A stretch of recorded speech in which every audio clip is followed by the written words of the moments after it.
Welcome back, survivor. If you can hear this, it means you're still alive. This is Jack's Nightmares, and this is your next story. I did not understand the scale at first. News feeds went from crowded to blank over one long watch. At sea, silence comes in slow layers, not like a switch. We were on station near Hawaii for a training cycle when the first civilian network started looping emergency banners without anchors on screen.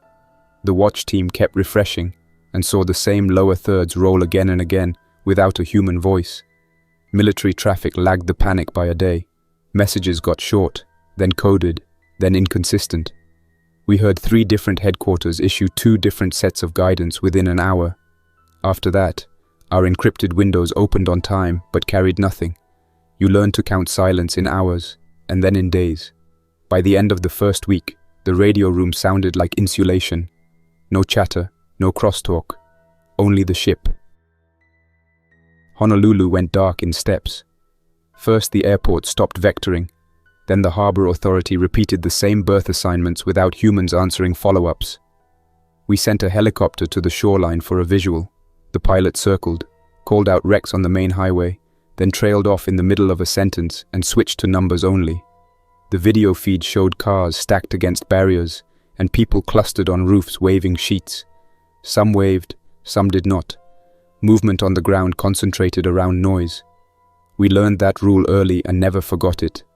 Engines brought walking dead like a magnet, and gunfire multiplied it. A lone siren somewhere in the city pulled a line of bodies down a street like iron filings. We shut the feed off and switched to maps.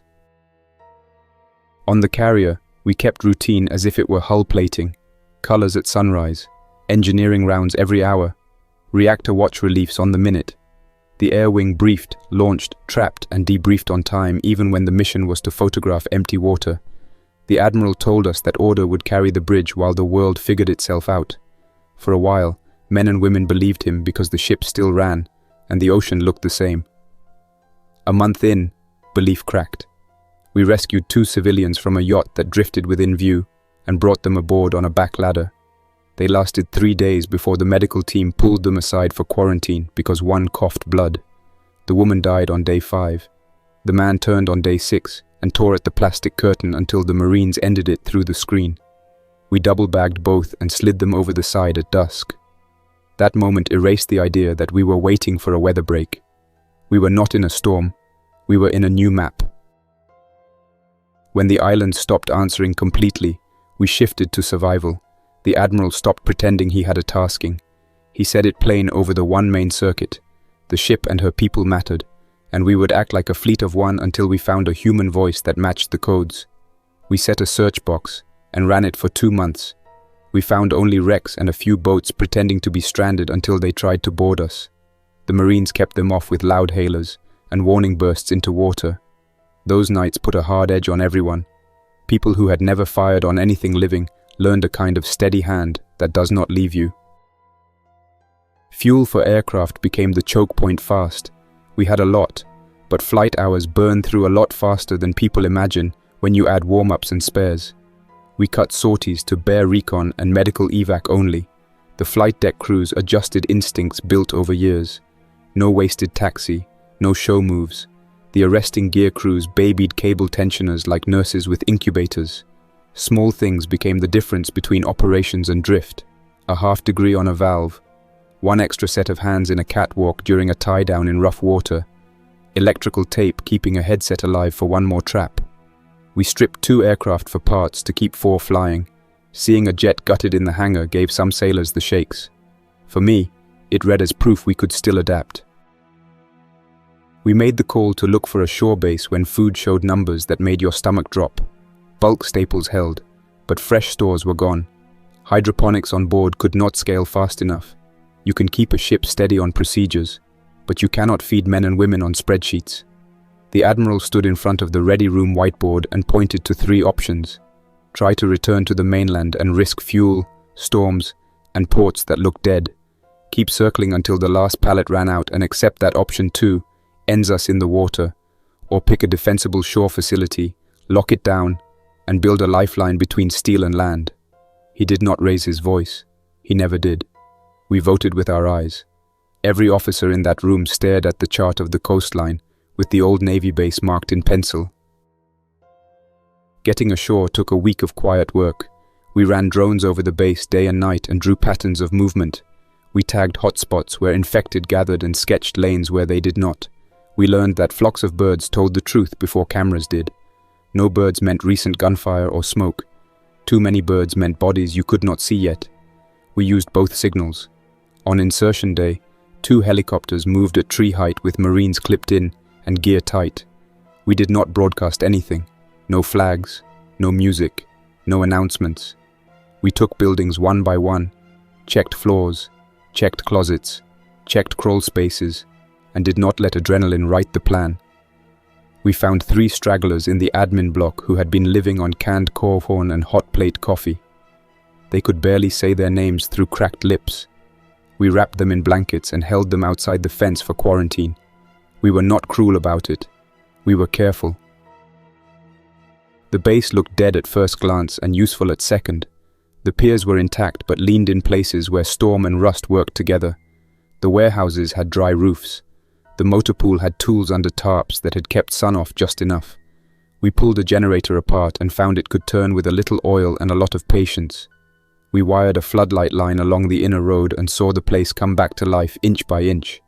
The first night, a dozen infected pressed the fence near the gate because of the new sound and the smell of people.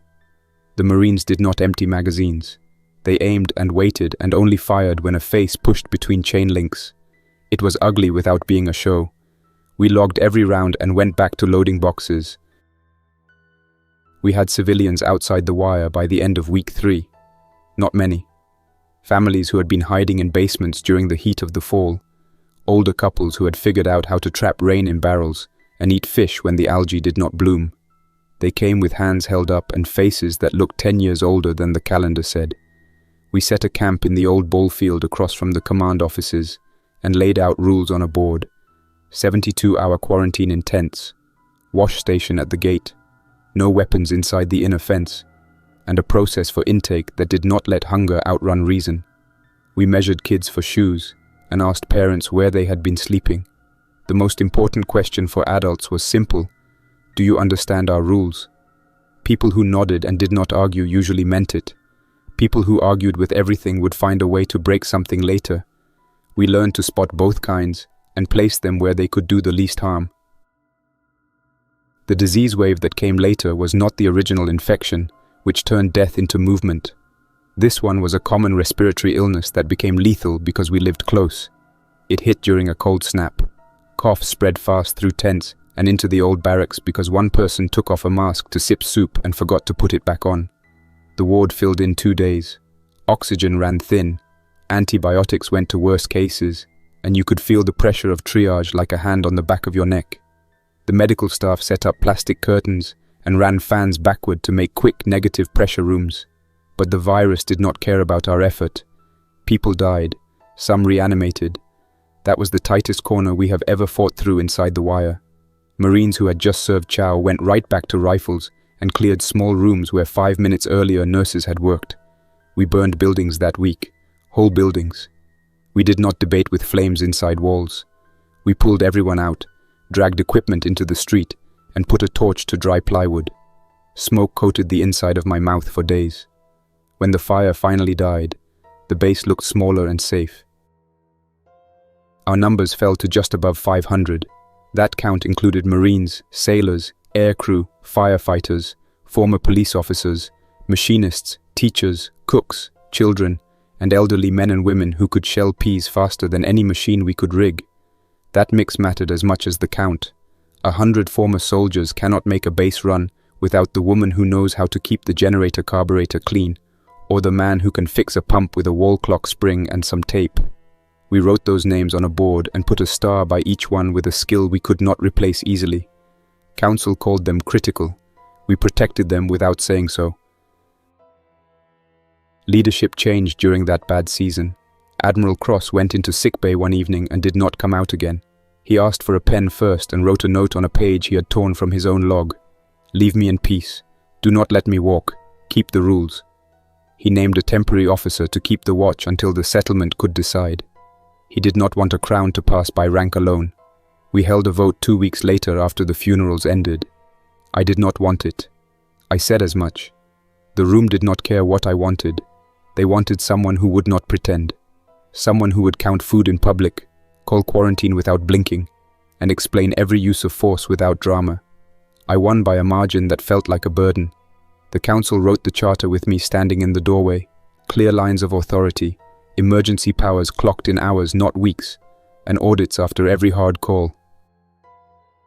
Rules settled into place because we used them every day. Quarantine for anyone coming back from shore outside our fence. 72 hours always. No exceptions for rank or for tiers. People who broke quarantine faced hard penalties, because that mistake kills a lot more people later. Sabotage of water or power counted as a capital crime, and everyone knew it. We posted those lines in the chow hall next to the duty roster. 2 or 3 times a month we enforced them where everyone could see. No speeches. Evidence, verdict, sentence, carried out at dawn with council witnesses, and the chaplain there to speak a few clean words. I hated every one of those mornings. I did them anyway, because mercy without discipline turns into guilt with graves.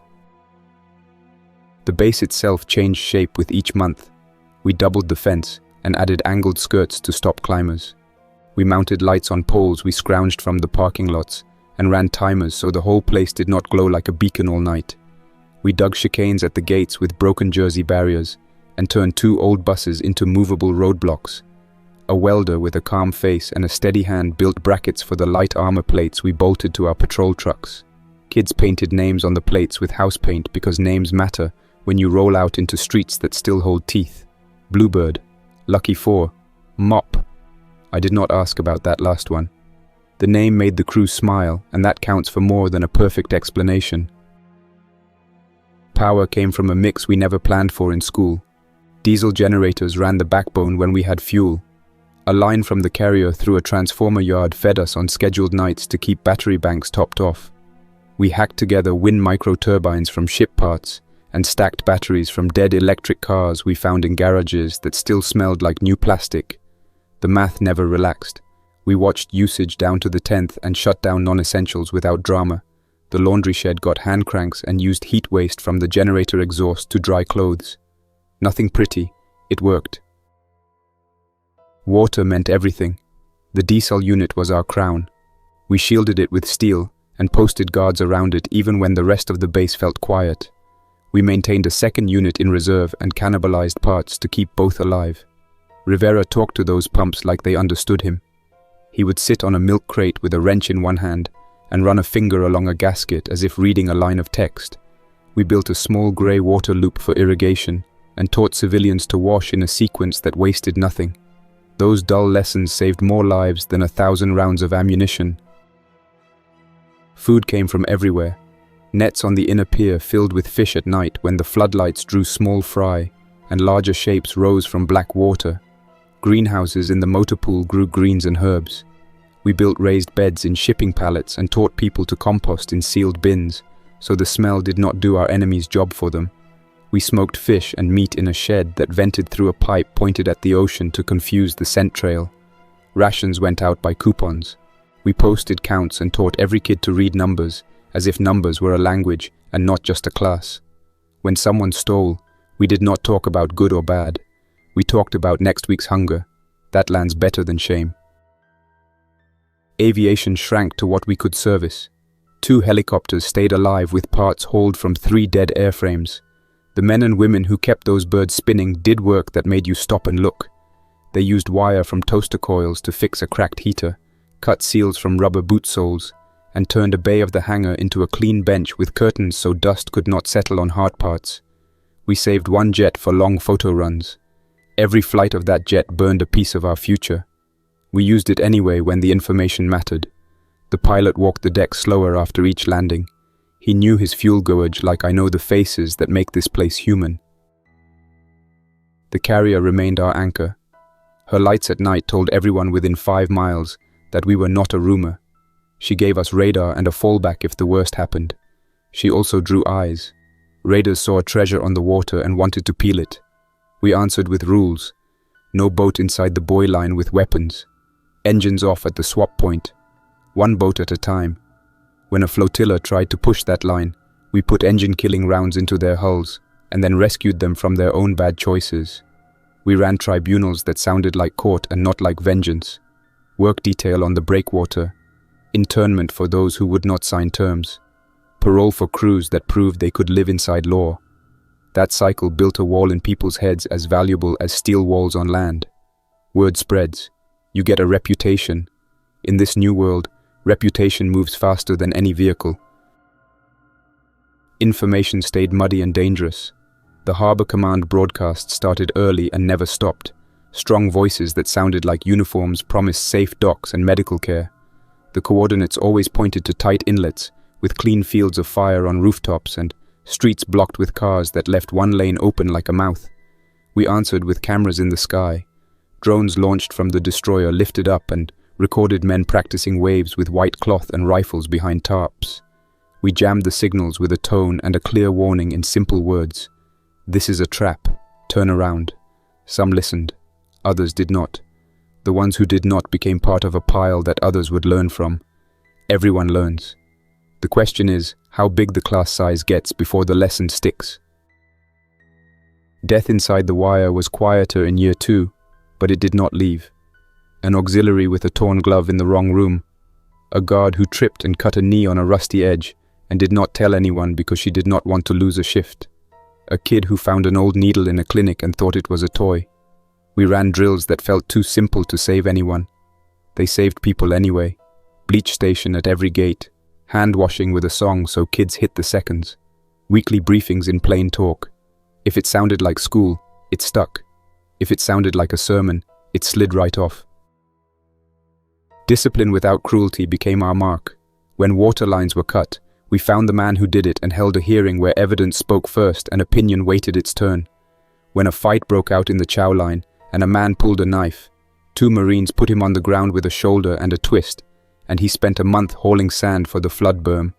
When someone came to the gate with a toddler and a story that ended in smoke, we found a way to feed both and still keep the quarantine clock running.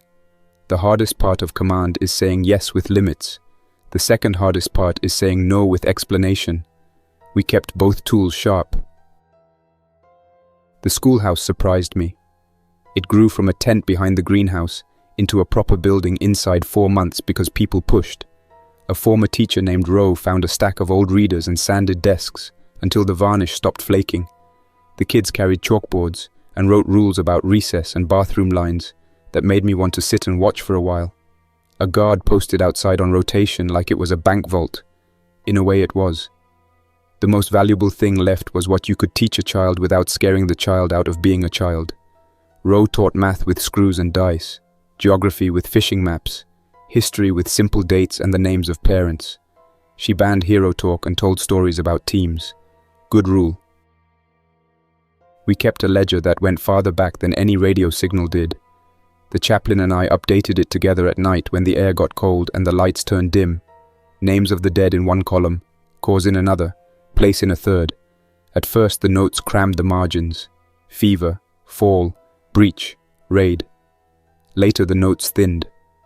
That felt like breathing after a long run. A few new lines still hit hard. A man who walked past the safe lines at dusk and did not see a quiet infected crouched behind a dumpster. A woman who lost focus along the dock and stepped into water without anyone noticing until it was too late.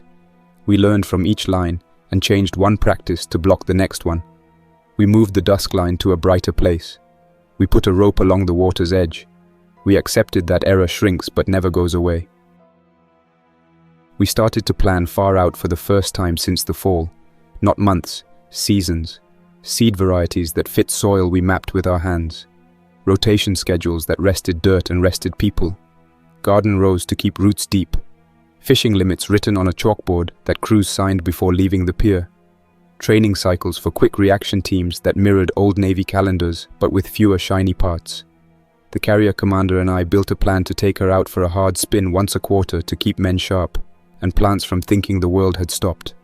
The deck crew thanked me afterwards with a bag of coffee that tasted like metal and memory. We made jokes that had dust on them. It felt right. The wider world remained a wall we looked at and rarely climbed. Once in a while we heard a burst on a frequency that matched old keys, then nothing else. Once we picked up an inland signal that repeated a string of numbers with correct parity checks, which raised the hair on the comms tech's arms. We sent a query in code and waited a day. No answer. On long nights I imagined some bunker with a person hunched over a board waiting for a reply that our antenna could not reach. That kind of thinking sends you in circles. I learned to write unknown on the whiteboard and circle it with a dry marker. That little ring kept hope from bleeding into plans where it did not belong. We let people leave if they insisted, not all at once, in controlled ways that did not endanger the rest. A week of rations, one rifle, a boat if water was the path, and a clear line to follow that kept them off our patrol zones. We asked for one person back with the boat. Sometimes that happened. A tired woman with windburned cheeks returning alone, whispering that the people she went to find were gone.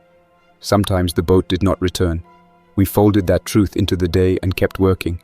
You cannot build a place on chained legs. You build it with earned loyalty and open gates that do not swing freely. Hard balance. Worth it. On clear mornings I stand at the pier and look at the carrier's profile. The island stacks up against the sky, and I can count stories by shapes without needing numbers. The deck crews move like a language everybody on land understands again now.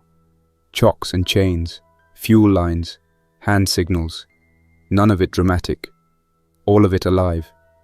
On land, a welder arcs a flash and then flicks the hood up. A guard walks a fence line and kicks a rock off the gravel because small rocks turn ankles. A medic holds a thermometer and waits 30 seconds without fidgeting. A kid drags chalk across asphalt to draw a line only kids will walk. That is our new world. Not empty, not loud. Busy in a way that keeps breath steady and food near, and the walking dead outside. When I took this job, I thought command was about pointing. Now I know it is about keeping count and explaining why the count matters. It is about catching yourself when you want to yell, and choosing to write a checklist instead. It is about that ugly hour at dawn when a sentence ends a life so other lives can go on, and then walking to the chow line and telling a kid that yes, the helicopter might fly today if the wind holds and the numbers make sense. I do not ask for anything from the people here besides that. Numbers and sense. When both line up, gates open and kids run. When they do not, we tighten lines and survive the night. The carrier out there holds station. The base in here holds ground. Between the two, a thin wire of work connects every person who still believes we can live like humans and not like prey. Sunrise hits the pier in hard white bands. I check the fuel sheets first because those numbers will decide everything else. Diesel is steady but trending down. We lost 2 drums to a slow leak in a seam we thought was sound, which means we inspect every weld in that row. I circle the line in red and jot a note for the welding crew. The carrier's liaison calls in with the overnight log. Radar clean, deck drills complete. One arresting cable in the green, the other needs a tension check. I thank him and ask for a night run of ship power to top our battery farm after 2000. He agrees and reads back the time. No drama on the wire is the best sound I hear all week. Comms Petty Officer First Class. Malik brings in a plastic bin with drone parts we stripped from a wrecked quadrator. We lost that bird 2 days ago over an inlet where the Harbor Command voice runs a longer script. We never wasted that detail earlier, and it belongs here. The script is careful. It says medical care, food, and air transport to interior safe zones. It pushes every button that made us military people in the first place. We rebuilt a spare drone overnight with the salvaged camera, a lighter frame, and a better antenna. Malik asks permission to test it over the far sandbar where nobody lives. I approve with a limit on altitude and time. He grins quick and tired and vanishes into the comms shack to finish soldering. Sergeant Major Park catches me at the chow line. She holds her tray like it might bite. I know that look. It means a list is coming. She lays it out while we stand. The east fence post footings we flagged last week have begun to shift again after the rain. The patrol truck's right rear leaf spring cracked halfway. A civilian volunteer guard missed 2 shifts and claimed she swapped with a friend who does not exist. Park already reassigned the line and scheduled a short board for the guard. Nothing wild there. Then she lowers her voice and says the isolation trailer has gone quiet. The exposed auxiliary never improved. Lieutenant Valdez will call it and do what comes next. I stare past her at the wash line, count to 5 so I do not speak like a hammer, and tell her I will sit with the team afterward. We did not forget that from the earlier parts. It is still a thread that matters now. Mid-morning, the council meets to finalize the buoy line policy we rushed through during the flotilla mess. That live firefight came and went fast in the earlier telling, but the paperwork after it is the part that stops the next mess. We confirm standard ranges for loud hailers, warning shots, and engine-disable rounds. We lock in a rule that every engagement gets a full review within 48 hours by at least 3 people who were not on the guns. We add a clause that says any captured crew who does voluntary work will be reviewed for parole at day 30. The vote is 6-1. The one is me. I ask for a longer review window. The council overrules me and I accept it. This is how we keep order from turning into habits that feel like comfort, but act like rot. We finally move a point I left out when the days were crowded. The schoolhouse asked for a second room and a covered recess space. We have the lumber now from a stack we ripped out of 3 ruined houses inland. I sign off on the build with a limit on nails because nails count as currency. Kids line up to watch the first holes go in for posts. A small boy asks if the covered space will keep the wind off when he eats. I say yes, and make sure that ends up true. A storm front slides in from the west faster than we expected. You could call that poor planning. It is more honest to admit the forecast is a rough guess with 2 pairs of eyes and an old barometer. The sky turns a dull plate color, and the first pushes of wind flap the tarps on the tool racks. We adjust shift times, secure loose material, and get the blowout kits on the truck roofs. Fence teams grab anchors and drive steel into mud at the sag points. I am on the line with a post hole digger because command does not float above mud. It stands in it until the job fits the word done. The gusts start pushing dust through the air, and the floodlights swing until the mounts bite. Kids are walked inside. The school keeps teaching with voices raised to cut across the wind. The carrier radios that she is shifting a few hundred yards to give us a better lee. That small move takes pressure off the pier. Whoever made that call on the bridge knows our base grid like a map in his own head. Rain arrives hard and short. The yard turns into a mess of puddles and streaming rivulets that find the low spots we never filled. We let it run. The lightning misses us and climbs over the hills instead. 2 infected stumble out of a drainage cut during the squall and slide into the ditch we dug for that exact reason. Quick reaction force stands at the lip and puts careful shots down. No target practice talk. Just work. The storm clears half an hour later and leaves the world washing clean with runoff. We walk the fence again, log every new sag, and set the team for a second round after lunch. The isolation trailer alarm sounds at 1300, the kind with no drama, a short tone and a steady light. Lieutenant Valdez radios the words we all know. I will not repeat them for spectacle. She does her job with calm hands. The chaplain stands at the door with her book closed. We keep it simple. A Marine stands watch during the removal because a turned body can surprise even seasoned hands. Not today. The gurney rolls. The door seals. The trailer vents. The cremation pit takes the bag. 1 minute of recorded names plays softly on the pier speaker. I stand with my notebook open and write the man's name in the ledger. I draw a box and a small cross that looks like a plus sign because even symbols bend into numbers here. Then, I go to the clinic to thank the team for getting every step right. You have to say that out loud after these events. It keeps people from folding inward. We head back to the buoy line for the parole review on the flotilla crew. This was a loose end I skipped earlier and it matters to the plot now. 3 of the captured deckhands worked without incident and helped shore up the breakwater after the storm. 2 griped and stalled. The captain kept his mouth shut since the tribunal and watched everything with that greasy calculation in his eyes. We sit him on a crate under the boat shed and ask him straight, can he work inside rules or does he need to be set off with a day of rations and a rowboat? He says he will work. I do not believe him, but the council votes to try parole for the 3 good hands and keeps him on the line longer. I sign off with conditions that are clear and loud. Any violation and the parole ends. Ski designs a simple armband system with colored cloth so our guards can tell at a glance who is where in their parole day. No confusion, which means fewer excuses. Malik's rebuilt drone is ready by late afternoon. We push to the sandbar, send it up, and let it run a square pattern to validate the video. The feed is crisp enough to count gulls. Good. We turn the nose toward the inlet with the fake voice and fly low. This is where the unused detail from earlier finally slots in. The drone finds a new barricade layout with more scrap cars and 2 vans positioned nose to nose as a funnel. We watch 5 men rehearse a wave-in, while 2 more crouch with rifles behind a rooftop vent.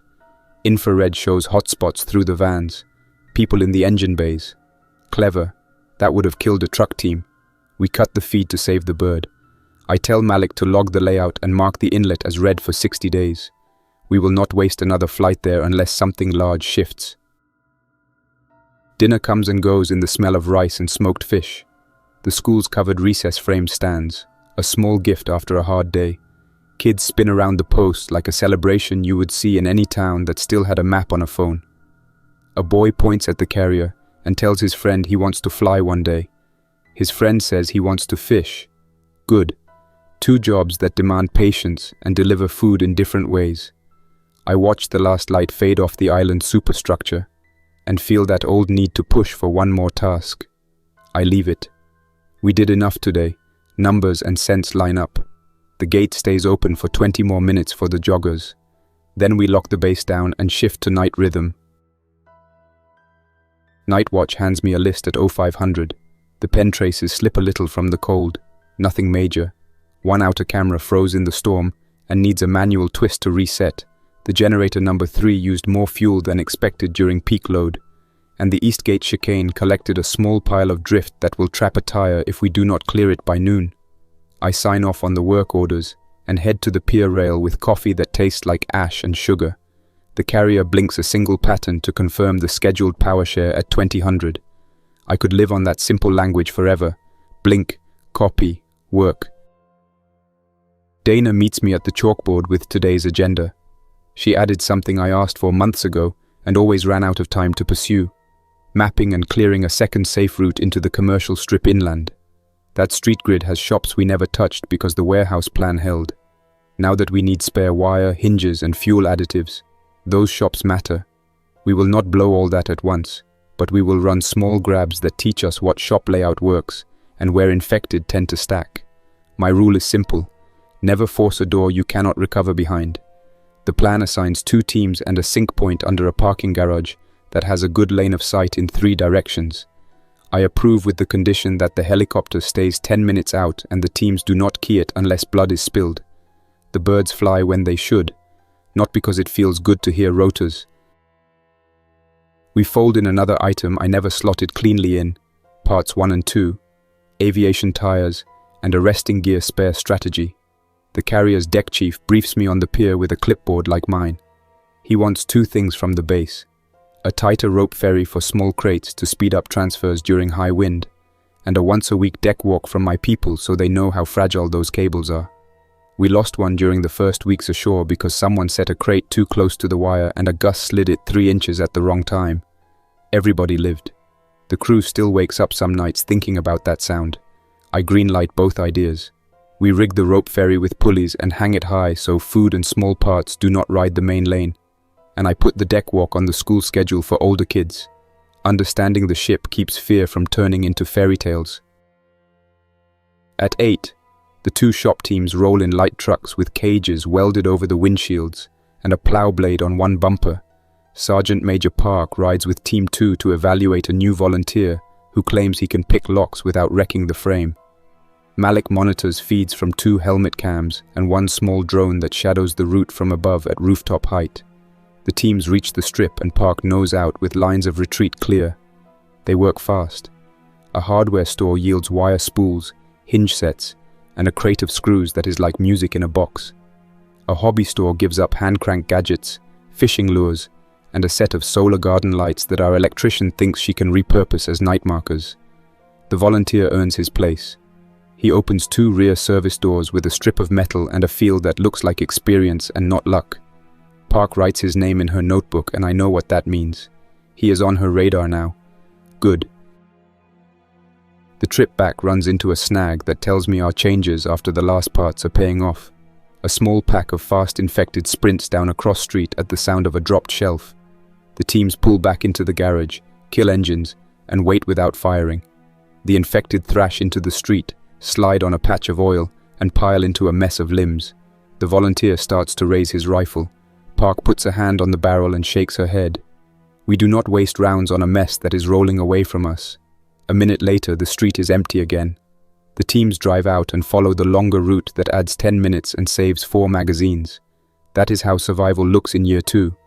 Not glorious. Efficient. Back at base, the parole crew from the flotilla shows up for duty on time. 2 of the 3 look worn down and focused.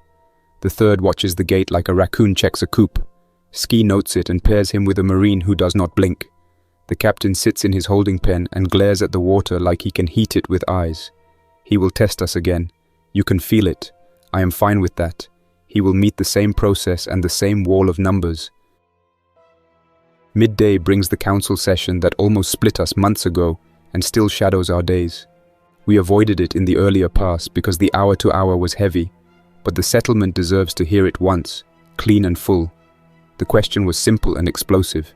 Do we open the inner fence to more families faster, or do we maintain the slow intake with a hard cap until winter stocks grow? The plague month sat raw in everyone's minds. Families stood outside the inner gate and watched kids inside jump rope while their kids slept in tents. Dana argued for a faster intake with staggered quarantine cycles and extra tents inside the inner ring. Valdez pushed the other way. She laid out bed counts, oxygen counts, mask counts, and the space rules we set after the last burn. She said more bodies in tight air would set us up for a repeat. I sided with Valdez. The vote deadlocked 3-3, with 1 abstain.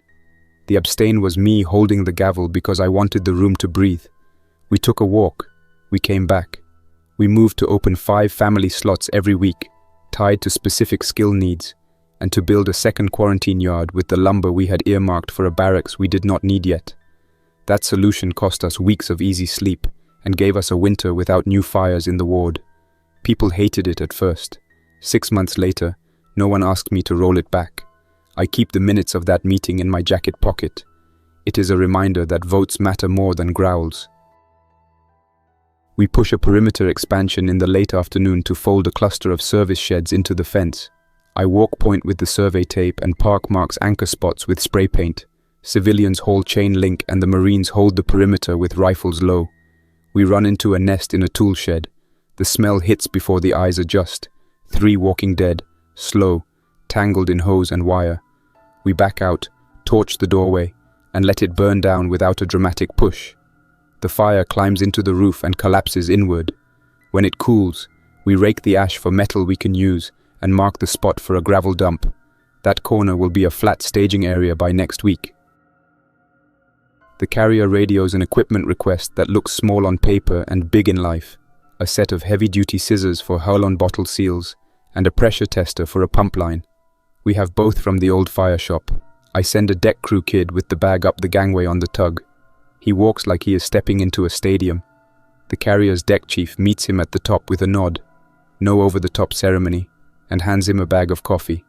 The kid comes back smiling like he grew 2 inches. These trades build a bridge as real as any gangway. It is not just parts, it is respect passed hand to hand. Evening is for drills. We run a silent breach response in the North Quadrant. No sirens, only radio clicks and hand signals. Civilians watch from a safe line as Marines and auxiliaries practice moving through a mock row of shacks to tag and bag a reanimating body before it spreads. We do not put a real person in the role. We use a weighted dummy and a buzzer. People need muscle memory more than they need anxiety theater. The drill runs clean on the second pass. We end with a quick hot wash and a list of small adjustments. 1 taller person moved to point so he does not get hung in a low door. 1 light shifted 6 feet to kill a shadow that looked like a threat from a bad angle.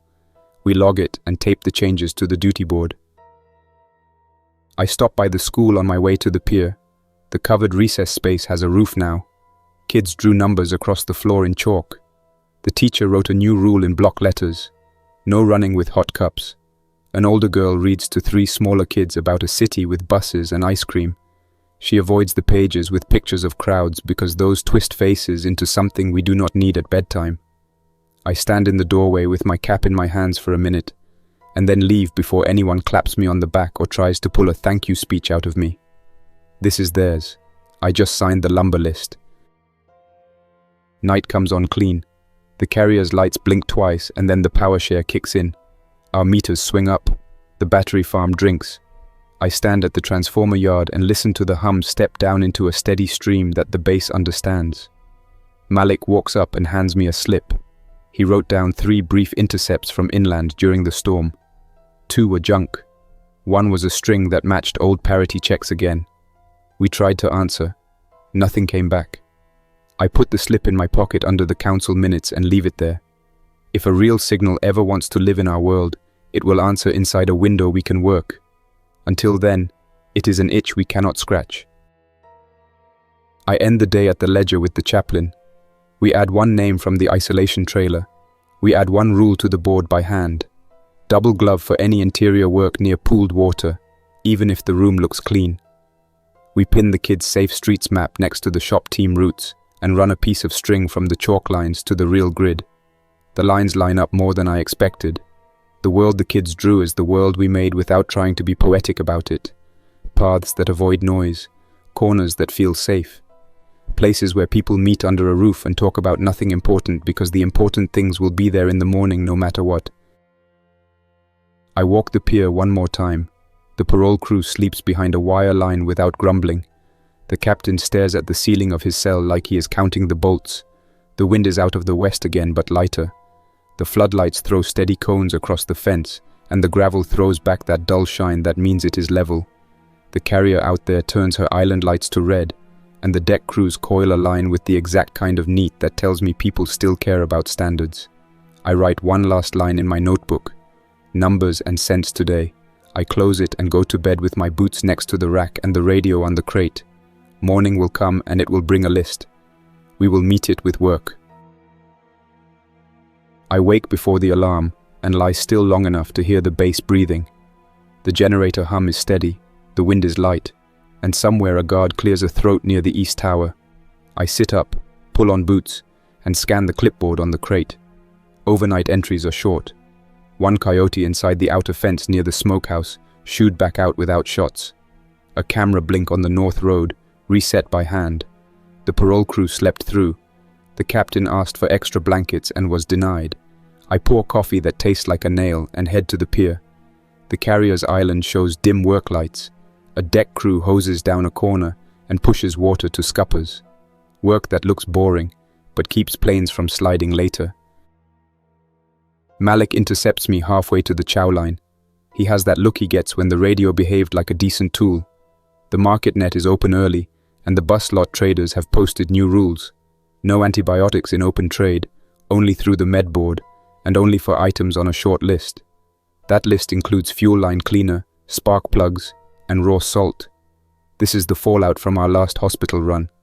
Word got around that we brought back a small cache. Now everyone wants to police everyone else. I do not hate that instinct. I hate the chaos it creates at the tables if we do not meet it with our own rules. We convene a quick council huddle on the pallets outside the command shack. Dana reads the proposed market swap sheets. Lieutenant Valdez wants a medical sidebar at the lot with a posted triage priority, handled by 3 medics and 2 guards. She will trade small antibiotic courses for real symptoms only, wound infections, sepsis signs, and pneumonia flags. No bartering for stashes. I support her and set 2 conditions. Any exchange is logged with names and doses, and we do not trade anything that leaves our own stock under the line for 2 weeks of surge. Council nods. We draft the sign for the lot and write the line in thick black. No private antibiotic sale. Anyone breaking it loses trade privileges for a month and receives a public warning. Ugly but fair. We send 2 trucks to the lot with a small escort and strict orders to avoid arguments. The morning goes stiff but workable. The med board sees 7 cases. A deep cut turned hot on a fisherman's calf. A child with a rattling cough who needs oxygen and time more than pills. A woman with a tooth abscess that our medic lances behind a tarp and dresses with proper kit. We trade 2 small courses of antibiotics and a bag of saline for hand tools, raw salt, and spark plugs.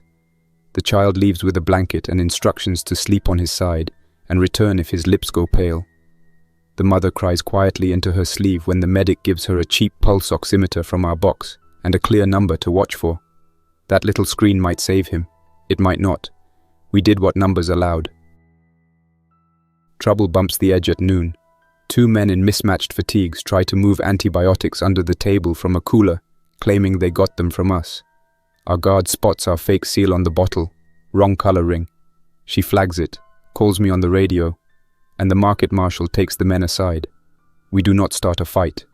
We present the seal sample and the log. The men trip over their lies and leave in a hurry.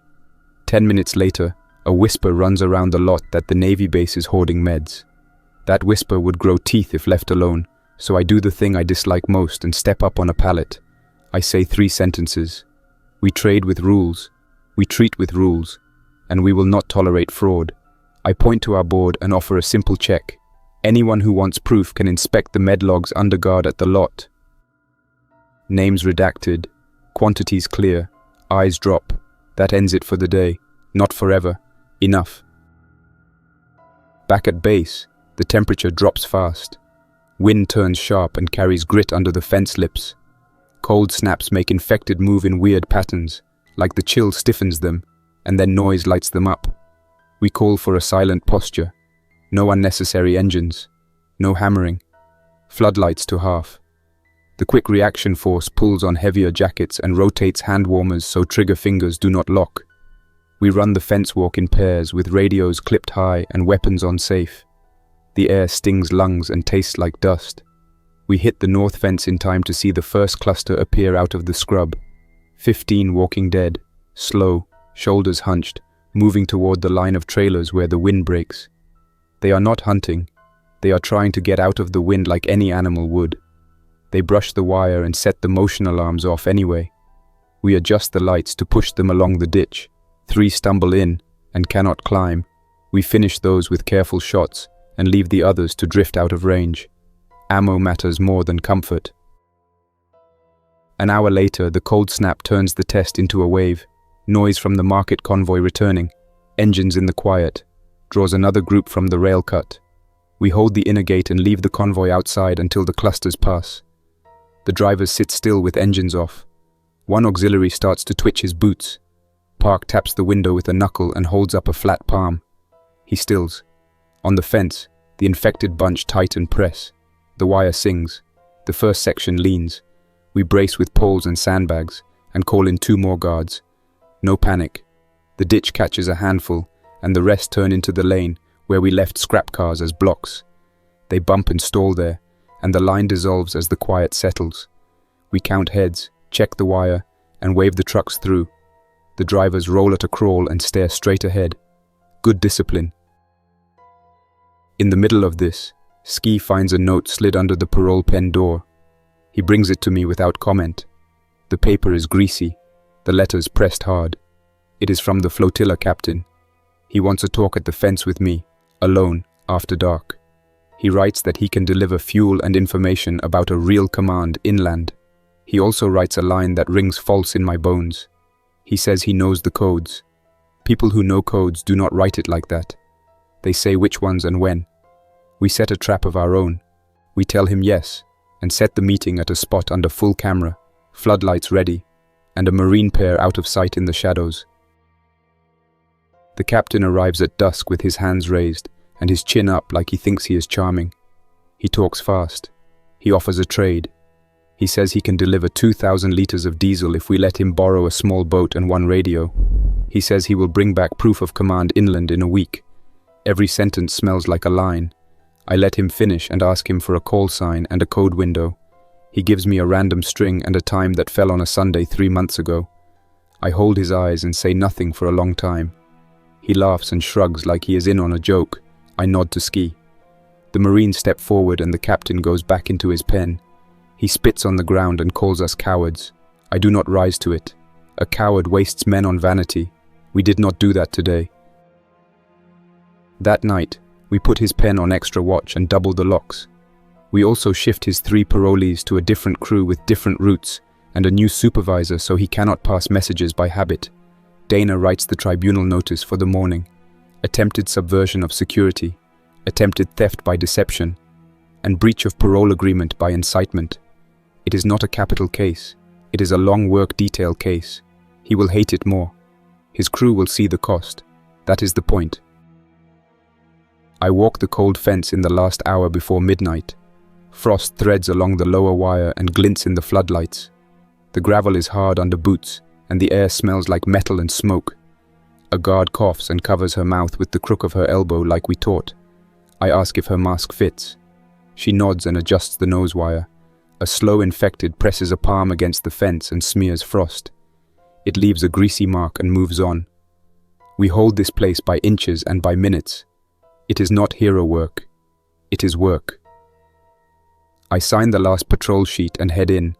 The base sleeps in blocks and shifts. The carrier hums out on the dark water like a calm engine in a neighbor's garage. The carrier sends a message at dawn. Quarterly sea trial tonight. 4 hours at distance. Minimal power share.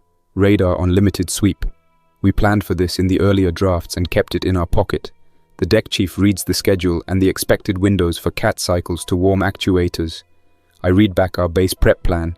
We will downshift to low draw, kill the big floods, and run only essential circuits. The kids know the drill as lights out game night. The grown-ups know it as the hour you notice what you waste. Before we get to that, the tribunal for the flotilla captain runs in the boat shed with the charter posted and the camera recording. He stands with his hands behind his back like he thinks that makes him look official. Dana reads the charges. We play the audio of his meeting with me. He flinches when he hears his own voice stumble over the fake code line. A few civilians mutter. I raise a hand, and the sound dies. We are not a mob. We are a place that runs on rules.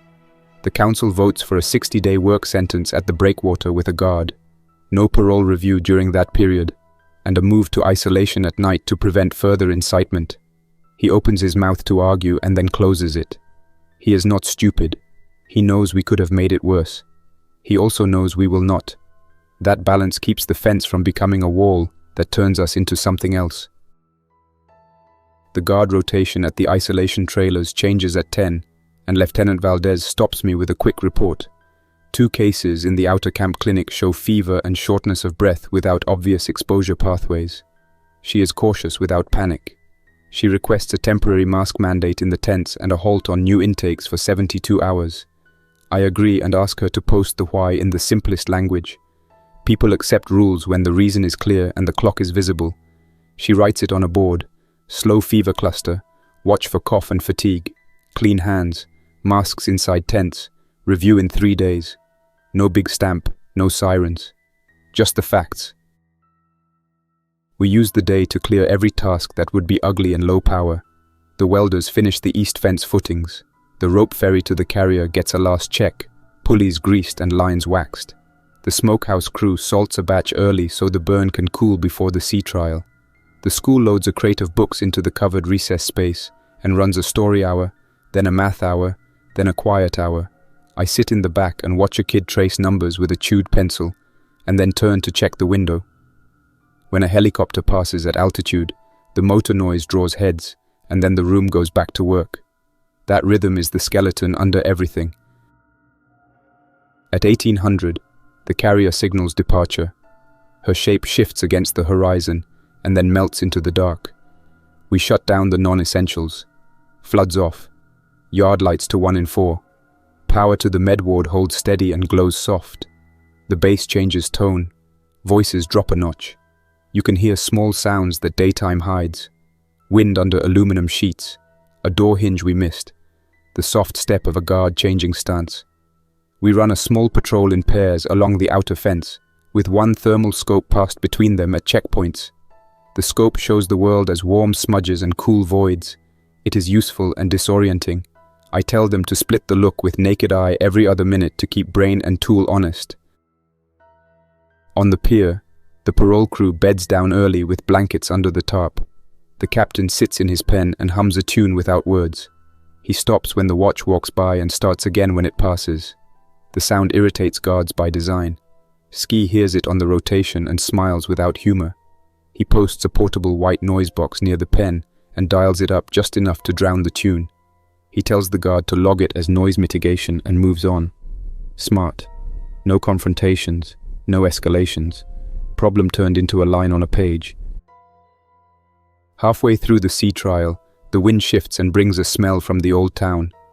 Not smoke, not rot, cooking. Someone inland is burning something edible. Smell carries farther when the base is dark. The outer camp shifts in its sleep. A dog whines once and goes quiet. I put a note to set a patrol out that way at dawn, to see if anyone is trying to light a new settlement too close to our fence. We do not own the land. We do own our perimeter plan, and a fire within 2,000 yards is a hazard. If it is a family cooking, we will offer rules and space.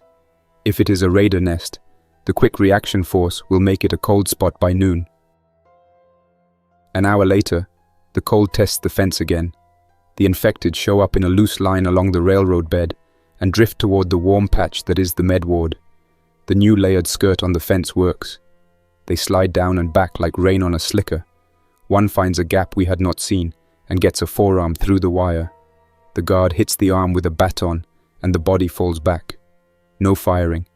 The baton lives in a disinfectant bucket after, and the guard changes gloves twice. He logs the gap and sets a cone. The maintenance crew will hit it at first light with more skirt and a bolt plate. This is how we stop an event from becoming a story. We fix the gap and move on. With power low and the bass quiet, the radio sounds louder. Malik calls from the shack with a thin burst. It is that parity match again, a string that lines up with old code structure. He is careful this time. He does not use the old key. He sends a plain language query. Identify and authenticate. The response is one word, repeated twice, and then silence. The word is a place name from the interior, one that used to host a secure facility. My mouth goes dry and I write the word on a slip. I do not move it to the board. I put it in my pocket with the council minutes. We do nothing tonight. The carrier is out.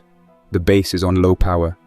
This can wait until daylight when numbers and scents are stronger than late-night adrenaline. The carrier returns near midnight as a dark block against darker water. Her blink pattern announces approach. Then the short eye clicks and power eases back up. The base exhales, not with relief but with readiness. The kids' night game fizzles, and parents lift blankets back over small shoulders. The med ward's soft glow turns a shade brighter. I head to the transformer yard with the deck chief and sign the handoff sheet. He scribbles a note about cable tension and a salt crust on one insulator. We schedule a clean in the morning. I pass him a canvas bag with those Halon scissors and the pressure tester we promised. He passes me a jar of beans and smiles, hand to hand again. We run a dawn patrol to the source of last night's cooking smell. The team finds a small camp under the overpass, where 3 adults and 2 kids are making soup in a pot that once held paint. They see us and freeze. Park holds up a palm and lowers her rifle. She speaks first and uses the words that make this work. Quarantine, rules, water, food, masks. They nod fast and keep nodding. We bring them to the outer camp, run the screening, and get them a tent in the second quarantine yard we built after that deadlocked council. One of the kids holds a toy car made from a sardine can with wooden wheels. He rolls it back and forth on a crate. He looks at the fence and then at the car. He is not afraid. He is watchful. Good. We brief the council on the inland code word with the carrier liaison at the table. We all feel the pull to move on it. I push back hard. We need authentication, a corridor, and a reason to risk a helicopter that might never fly again if it takes one bad hit. We set a staged plan. 3 days of passive listening only, 2 days of drone overflight to look for spoof rigs, and an inland patrol from the farms who know the trails, unarmed and fast, to watch for signs that match the old facility layout, grates, vents, cable runs. If those do not line up, we shelve it for a month. No hero runs. No late-night dashes for a rumor wrapped in numbers. The vote passes. The carrier liaison writes a note for his captain. We agree to hold the jet for recon, only if the first 3 checks pass and the weather allows. By afternoon, the parole crew is back at the breakwater. The captain's pen has a second tarp against wind and a third lock. He sits and stares at nothing, which is fine. The crews on the wall drive rebar and pour concrete in narrow forms that look like discipline. The kids at the school take turns at the hand-crank washing drum and laugh when the suds climb a little too high. The med ward posts the 72-hour review note on the fever cluster. 1 improved, 1 stable, 1 moved to observation. The base moves like a machine that understands itself. We start the passive listening window on the inland code source at dawn. Malik sets 2 receivers on separate antennas, logs signal strength, and runs a time check against the carrier's clock. The burst comes twice in the first hour. Same parity behavior, same clipped cadence. We do not answer. We mark it and shift to drone prep. 1 small quadrator will fly a ladder pattern over the valley approach. 1 fixed-wing scout with a prop will loiter high to watch for vehicle movement. Nothing else leaves the ground. No jet, no helicopter, not yet. The farms send 2 trail watchers who know every drainage and side cut between us and the coordinates. They carry field glasses, chalk, and a coil of string. No rifles. Orders are clear. No contact, no entry, no hero moves. They will mark unusual vents, new cut paths, or antenna arrays with chalk spots that our drone can see later. They jog out through the east gate with a quiet wave and vanish into scrub. I hate sending anyone without a weapon. The numbers demand it. 2 unarmed people can walk past a dozen eyes if they move like civilians who belong. 2 armed people look like a patrol and start a fight. At the market lot, our med board opens on time under a tarp. We keep everything visible. Lieutenant Valdez sits on a crate with a stethoscope and a clipboard. 2 guards stand with rifles down. A painted sign says, "What we will trade and what we will not." The old rumor about us hoarding pills flickers at the edges but never lights. People come for stitches, advice, and saline more than antibiotics. We bring a small oxygen concentrator and run it from a pedal rig, so a child with shallow breaths can sit for 20 minutes and leave with pink lips. That earns more goodwill than any speech. Mid-morning, the first drone flies the ladder. The footage looks plain until you start counting. 1 fence line cut and rewired. 1 gate padlocked from the outside but scuffed on the inside. A pair of vent stacks half hidden in brush. New tire marks that stop at a drainage grate. That grate is wrong. The fixed wing confirms a small plume of heat nearby. Not a campfire. Something steady. The old facility charts say a service access should sit 200 yards west. Our image shows nothing there. Either the place was stripped or someone camouflaged it. We bring the drone home and file every frame. The farm's trail watchers radio in on a pre-arranged phrase. They left a chalk spiral on a culvert near the coordinates, and a second mark on a rock face that lines up with a cable run. It is the kind of detail no scavenger would plant. This place is probably real. Now the question becomes what it is, who runs it, and what it wants. The word we heard could be bait, could be ghosts, or could be a bunker with a working lab and a plan that needs hands. If it is a lab, we will face the decision we have been putting off since the base started breathing steady. Risk a bird to pull something out or keep our last air to protect the fence. I feel the drag of both options before we even meet for the vote. On the pier, the parole crew lays forms in a rhythm that matches the sound of the small surf. One of them, Marta, late 20s, eyes like a welder, works with her head down and never looks at the captain in the pen. She is the one who asked for parole first, and she has hit every line since. The second, Jensen, a former deckhand, follows her lead. The third, the raccoon-eyed watcher from day one, drifts. He looks for angles. He stares at locks. He slows when no one watches. Ski says to keep him glued to a pair of Marines until the days burn that look out of him, or he drifts back to the pen by choice. Afternoon council opens with the inland signal on the board. We walk through the 3 gates we set. Passive listen met, drone pass met, ground eyes met. We reach the 4th, a low-risk contact test. I propose a simple call and response from the edge of the grid with a handheld and a throwaway challenge. No identifying data, no call sign, just a time and a general phrase. If the reply carries a correct counterphrase from the old structure, we move to step 5, a beachhead with bodies. If it does not, We shelve this for 30 days. The carrier liaison agrees. Dana wants a time box. She does not want the base to twist around a rumor for a month. We set a 5-day window. That keeps us from bleeding patience into hope. The test call goes out at dusk from a ridgeline 2 miles east of the grid. Sergeant Major Park handles it with a calm voice. Local unit seeking verification. The reply comes in 7 seconds. Verification follows. It is the right counterphrase. Correct length. Correct checksum. Then, a pause. Then, one more string that matches a facility subcode for a place that handled disease control studies. I write the full line down and slide the paper to Malik. He taps it twice and nods once. Real. Not 100% yet, but close enough that the hair on the back of my neck feels like a wire. We do not move anything tonight. We wait for morning and lay out an approach that minimizes the chance that we feed our last helicopter to a lie.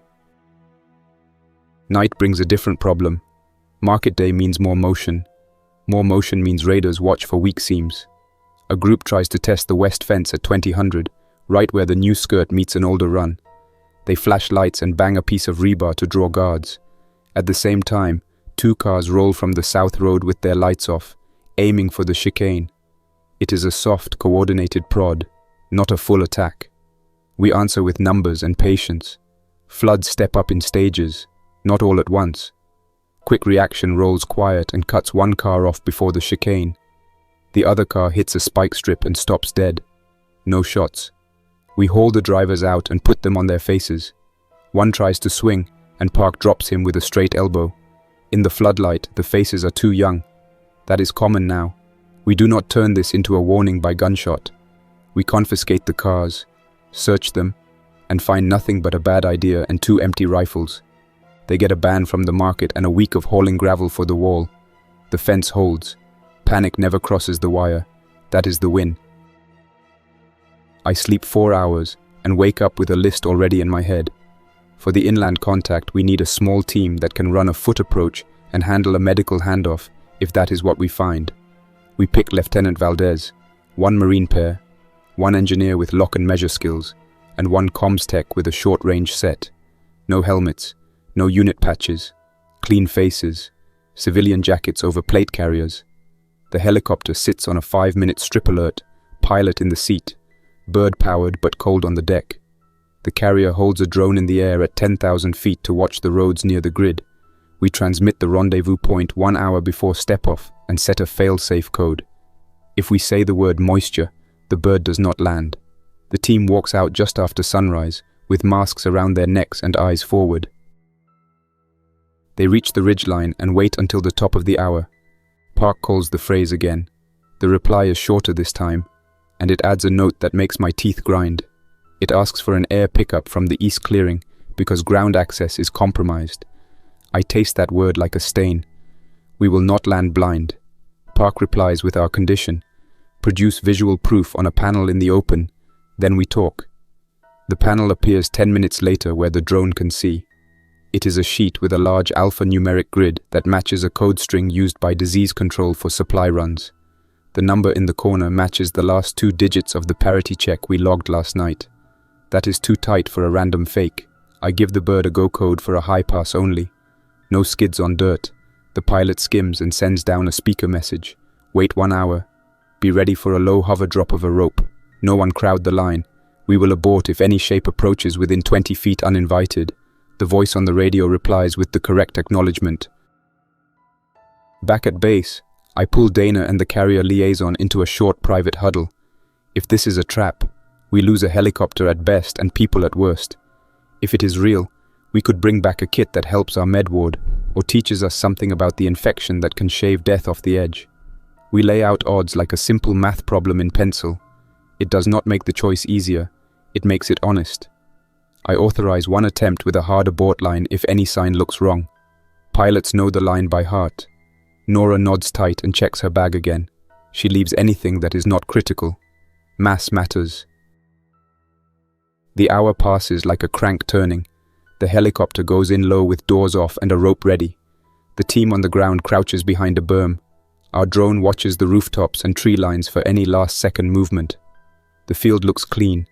Then, A figure in a white hood steps into the open, raises hands, and holds up a flat case with a black stripe. The helo drops the rope. The figure clips the case to the line, steps back, and kneels. No one else moves. The pilot lifts the case to the door, and the crew chief drags it in. Nora shouts a go to leave. The pilot lifts, banks, and clears the field before anyone can blink. A second figure runs into the open, waving arms. We do not go back. We are not rescuing bodies. We are lifting a box that may save more lives than we can count. The second figure falls to his knees and stays there. I write one line on a page and draw a hard black border around it. We do not risk the helicopter twice. On the way home, the bird takes one shot from a ridge. The round hits the tail boom fairing and leaves a white scratch. The pilot does not flinch. He climbs, shoves forward, and returns to the base with the case in the crew chief's lap, and a silence so loud I can hear it through the radio at the pier. The bird flares and lands. We seal the case in a clean bag and take it to the med ward isolation bench. Nora scrubs in and opens it with the kind of patience that makes you want to lean over her shoulder. She does not let anyone crowd her. Inside are vials, a printed protocol, a stack of test strips in foil, and a tablet with a battery that still holds. The paper says one word that touches something in every eye in the room. Candidate. Not promise, not cure. Candidate. I can live with that word. We do not celebrate. We move like a team that has done this before. Nora and two assistants read the protocol 3 times. The engineer measures the fridge temps with a backup sensor and logs it every 15 minutes. Malik pulls the tablet data onto an air-gapped laptop and prints everything.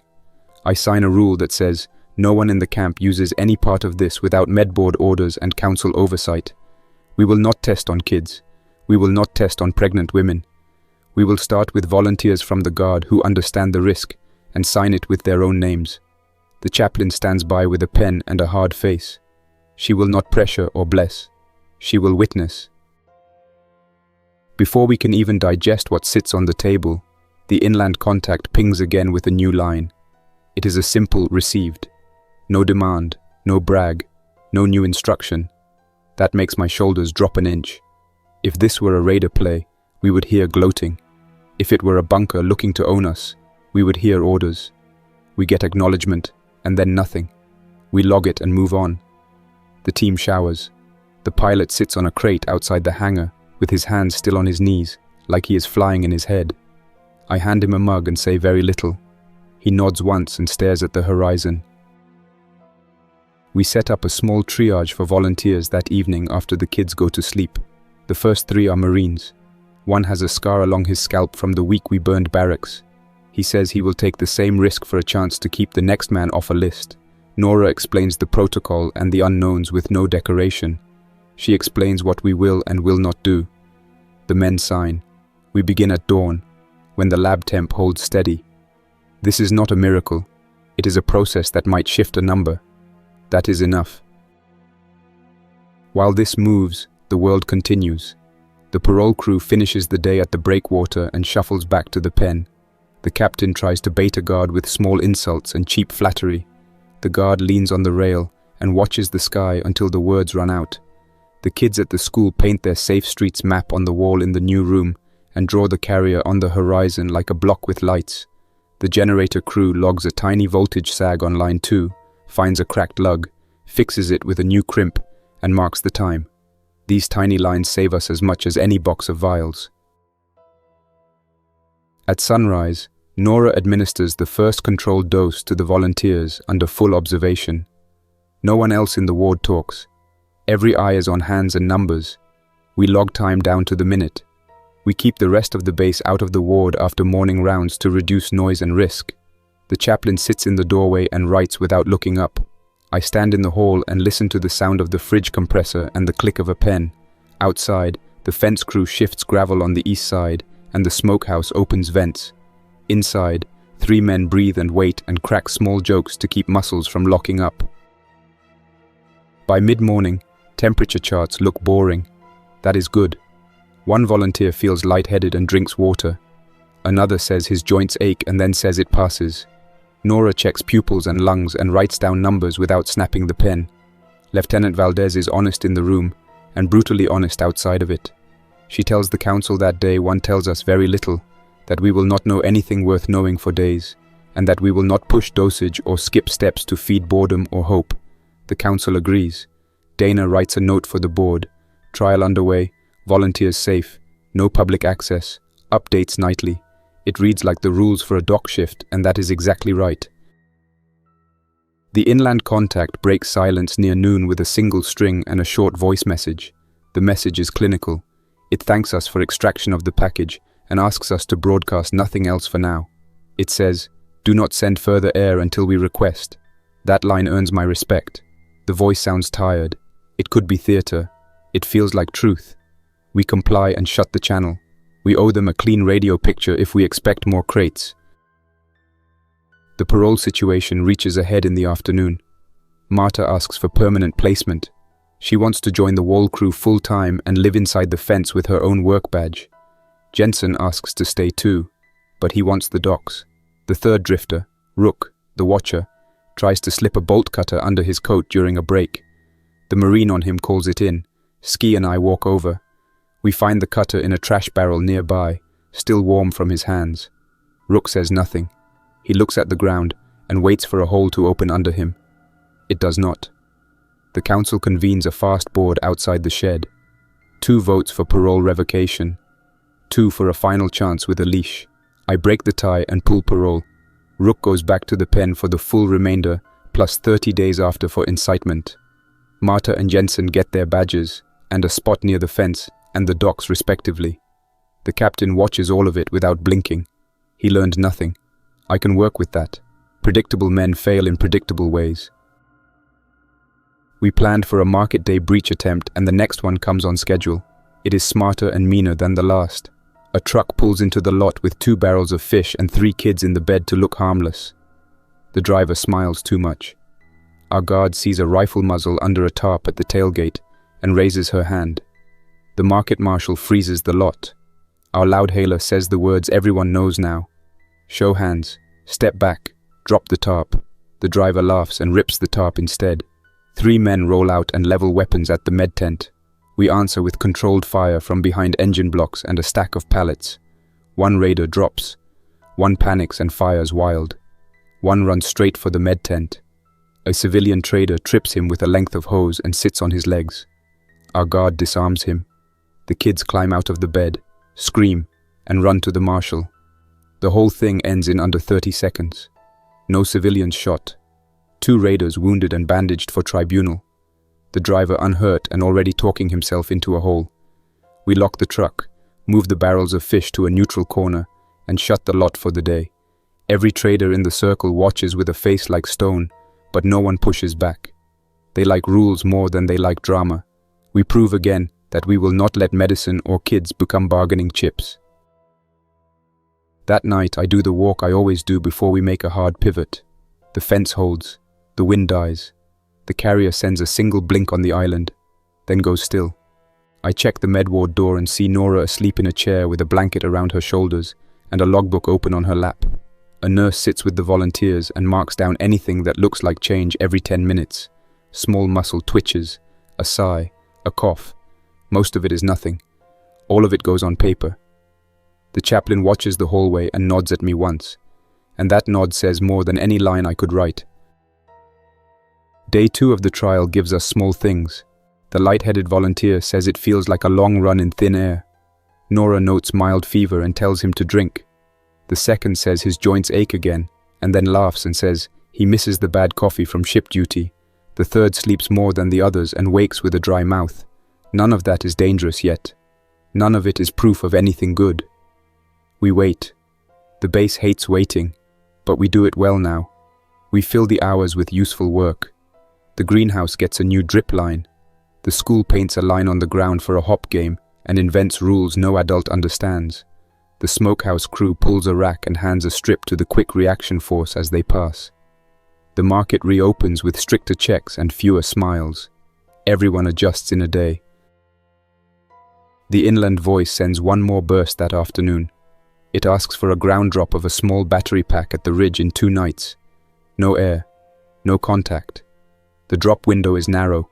If we refuse, It might close the line forever. If we accept, we risk a foot team on a ridge that raiders watch. I call a huddle with Park, Nora, and Dana. It is not a request for opinion. It is a decision with checks. We weigh night movement, ridge visibility, and our ability to overwatch with a drone. We choose a two-person team with no metal gear and soft boots. One will carry the pack in a bag wrapped to hide heat.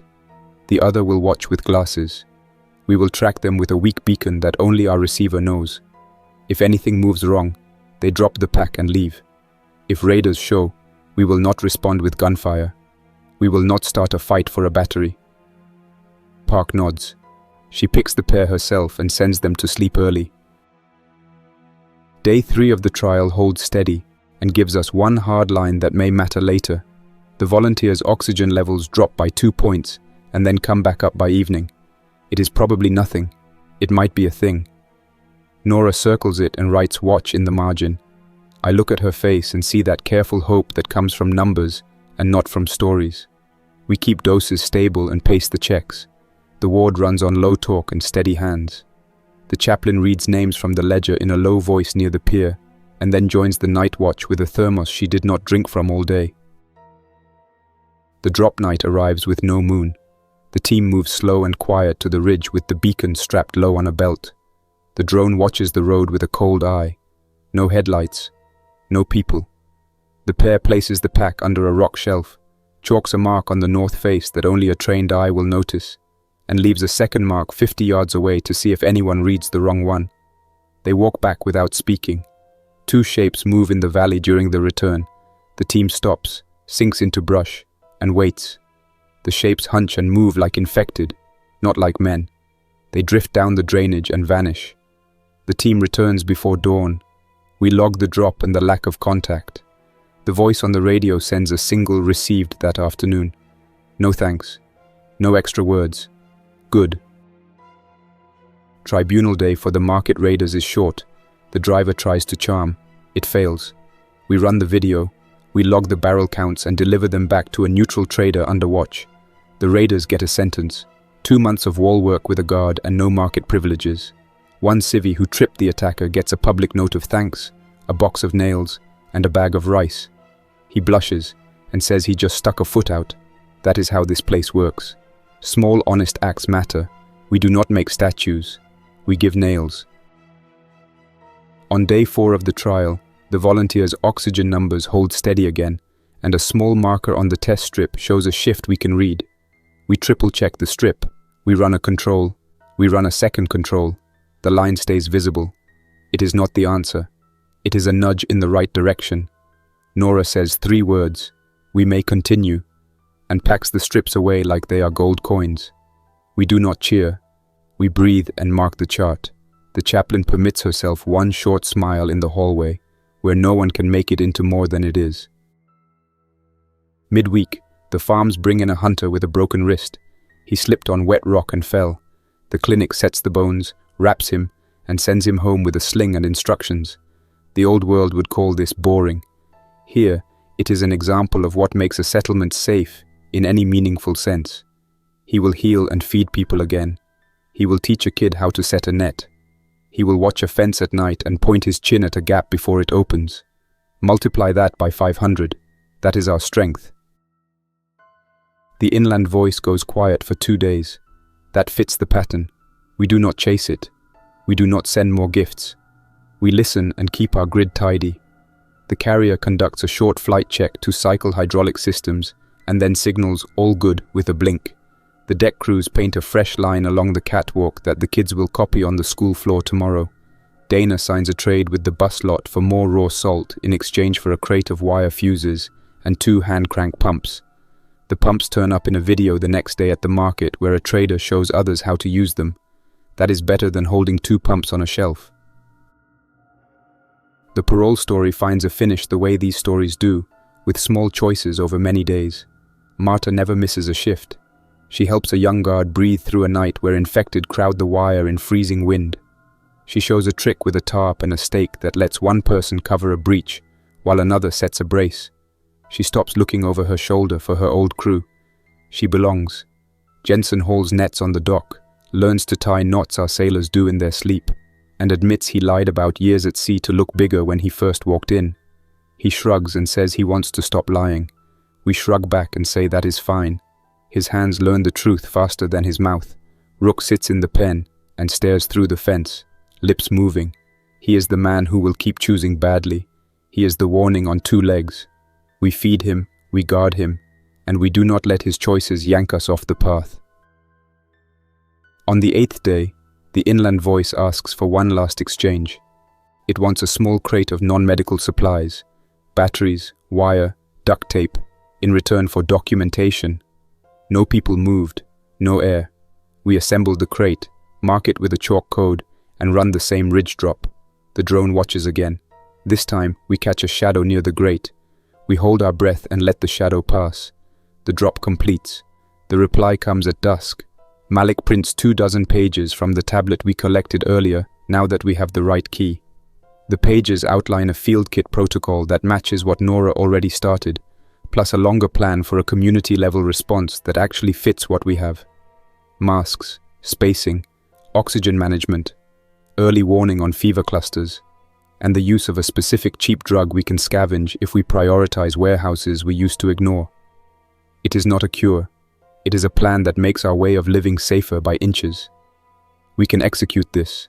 It is within our hands. We present it to the council and the civilian groups that night. I speak the short version. Nothing here promises salvation. Everything here adds up to fewer funerals. The room nods, and the nods feel like a tide.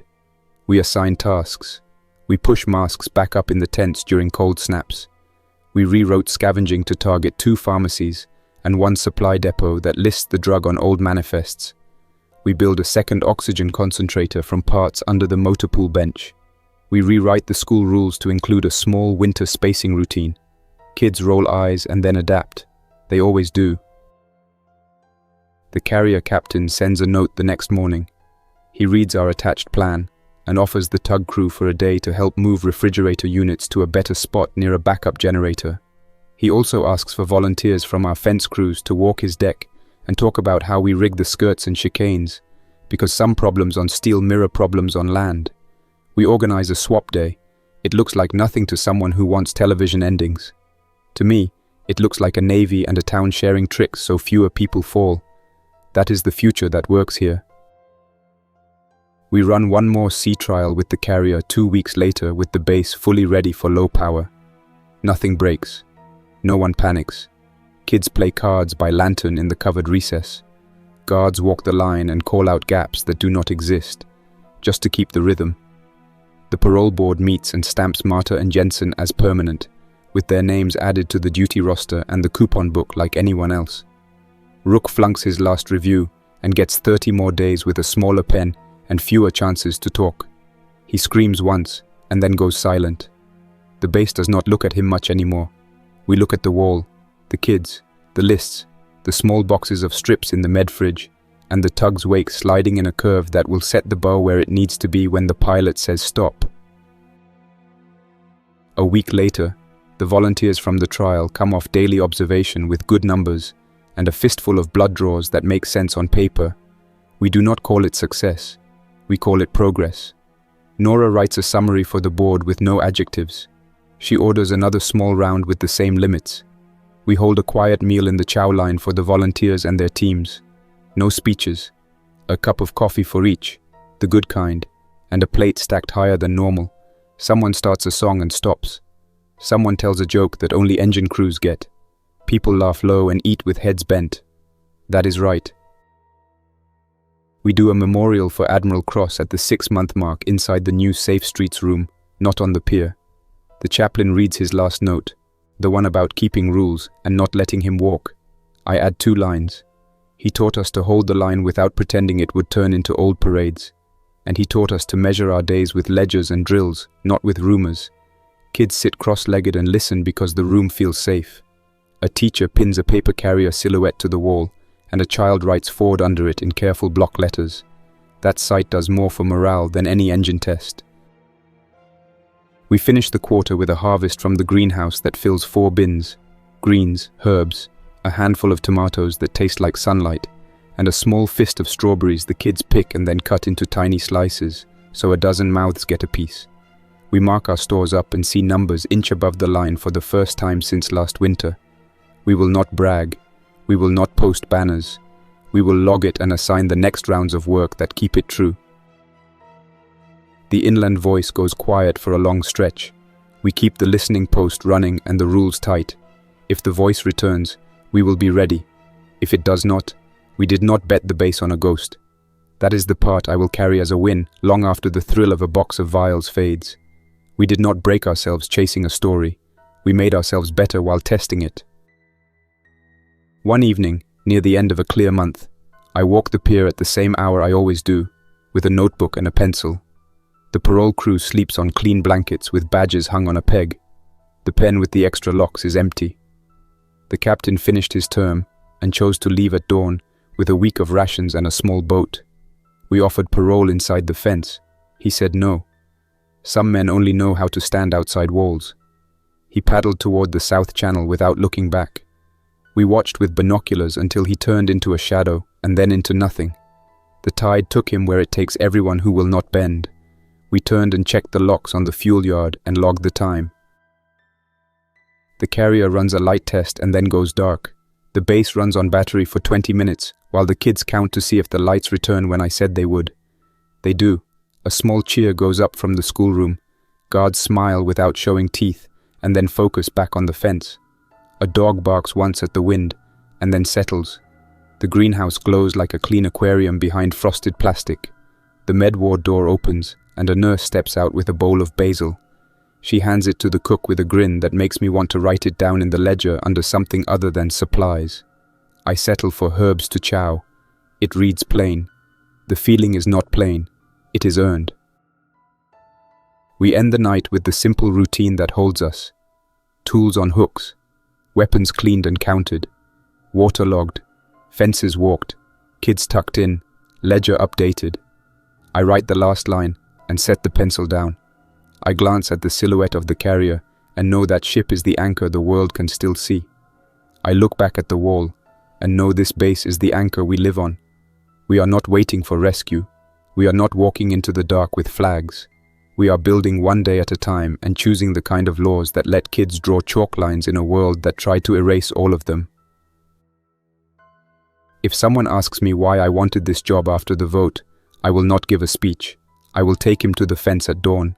He will see a guard hand a thermos to a welder and point at a tiny gap that will never make the news. He will see a boy run to the chalk map and follow the safe lines without thinking about it. He will see a deck crew uncoil a hose the same careful way every time. He will smell coffee and smoke and bleach and the ocean, and he will hear the ship blink twice to say good morning. That is enough. We are alive. We are steady. We will meet tomorrow with lists and work. The rest can come find us if it wants help. We will listen. We will weigh it. We will decide. And then we will go back to the fence and the school and the pier, because those are the things that keep this place real. That's all for now. Thanks for listening. Don't forget to like and subscribe to keep the stories alive. For now, stay quiet, stay vigilant, and stay alive. Jack's Nightmares, signing off. Until next time, survivor.